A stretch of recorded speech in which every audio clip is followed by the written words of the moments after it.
Our solar system has 8 planets, a few dwarf planets, and more than 200 moons. But wait, are you seeing double? Or did every planet suddenly get a twin?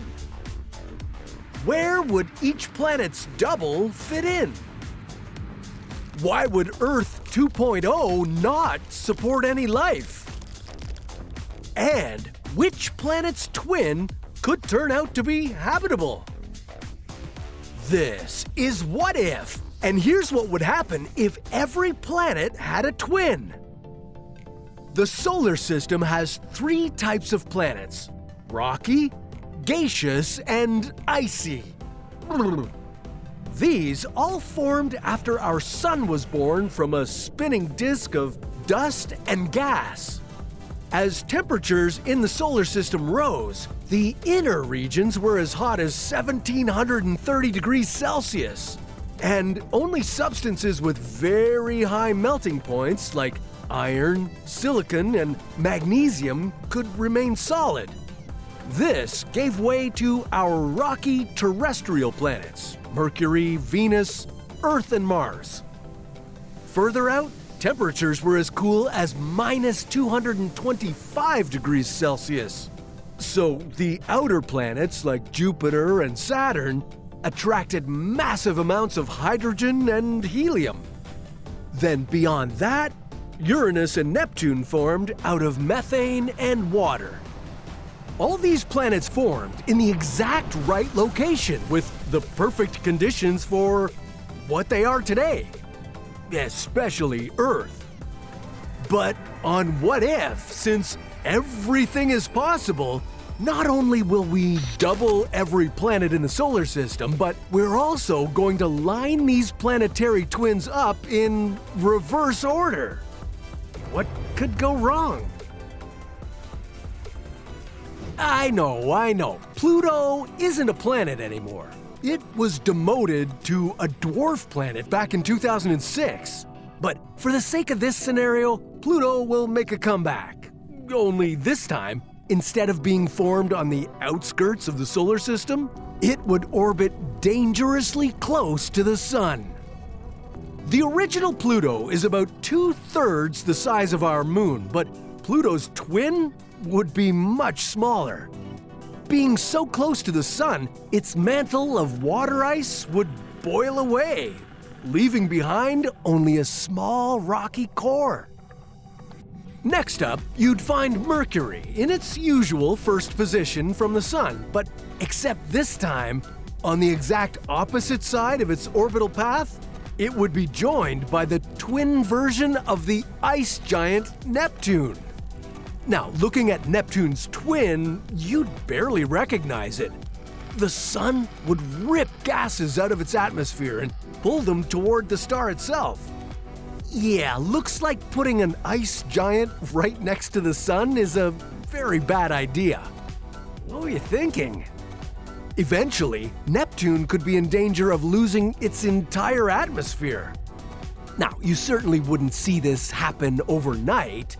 Maybe if you set up the world's most epic time-lapse, you could see this unfold over the next 10 million years. Venus is often referred to as the planet of love, which would now be extra exciting because you could watch it circle the Sun with a new dance partner, Uranus's twin. This partnership would be a relatively harmonious one for both of them, and neither would see much of a change, but I need to warn you, Earth's planetary neighborhood could get stinky. All thanks to Uranus's atmosphere that carries the whiff of farts anywhere it goes. Now, Uranus's twin would be a great place for a quick visit, especially if you were looking to get rich. You might get caught in one of its diamond rainstorms and collect some bling that's been formed in the atmosphere's immensely high-pressured environment. Just don't forget your spacesuit. Next up, the Earth's orbit. You'd get to look into the night sky from wherever you are and see the spectacle that is the twin of Saturn. And you'd be in for a treat. a magnificent view of the planet's swirling yellow storm clouds. Not to mention at least 62 moons shining down on you. But just because it would be joining us in the habitable zone doesn't mean this gas giant would be able to support life. Saturn's twin still wouldn't have a solid surface, and super fast winds would whip around the planet's upper atmosphere at speeds of up to 1,800 kilometers per hour.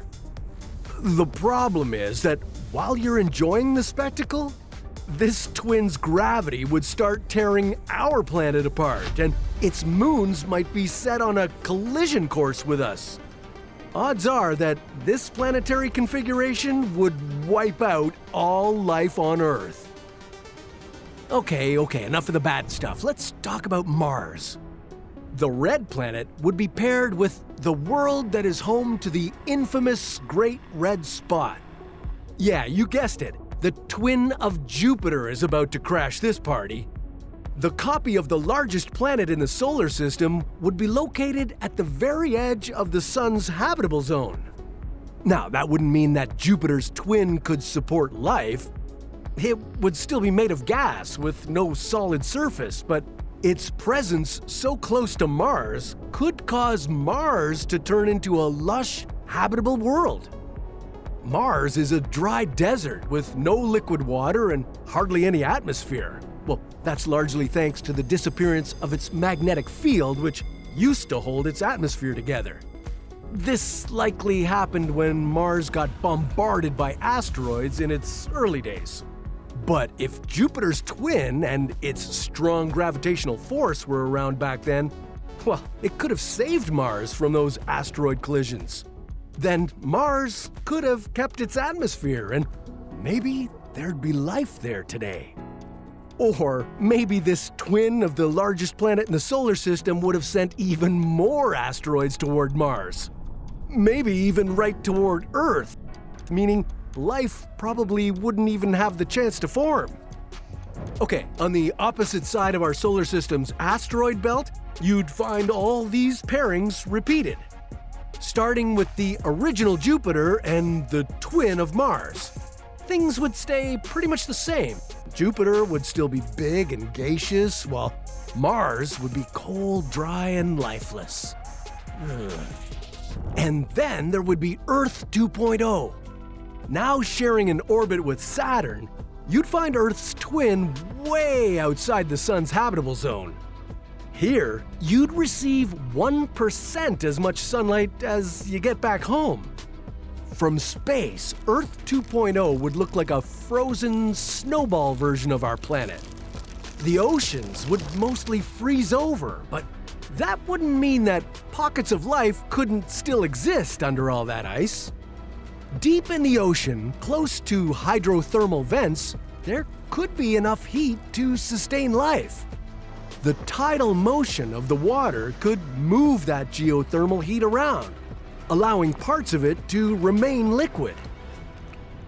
Next on the list, the twin of Venus, located right next to Uranus and 27 times further away from the Sun than it is now. This would cause its temperatures to drop. The original Venus is known for its scorching hot surface temperatures that can be as high as 475 degrees Celsius. Even this far from the Sun, the Venusian twin could still retain some of its warmth. But you wouldn't be able to move there just yet. Its thick atmosphere would be full of lethal amounts of carbon dioxide and sulfuric acid, so you'd have to terraform it first. Finally, reaching the outer edge of the solar system, you'd find Mercury's twin circling the Sun in the same orbit as Neptune. While the original Mercury is the second hottest planet, this world would be a frozen rock. It would also look eerily similar to our moon. Okay, that's the end of our journey through this crowded version of the solar system, but I wonder what things would look like if it was all a little closer together. Like every planet being within the habitable zone of the Sun. Well, that's a story for another What If.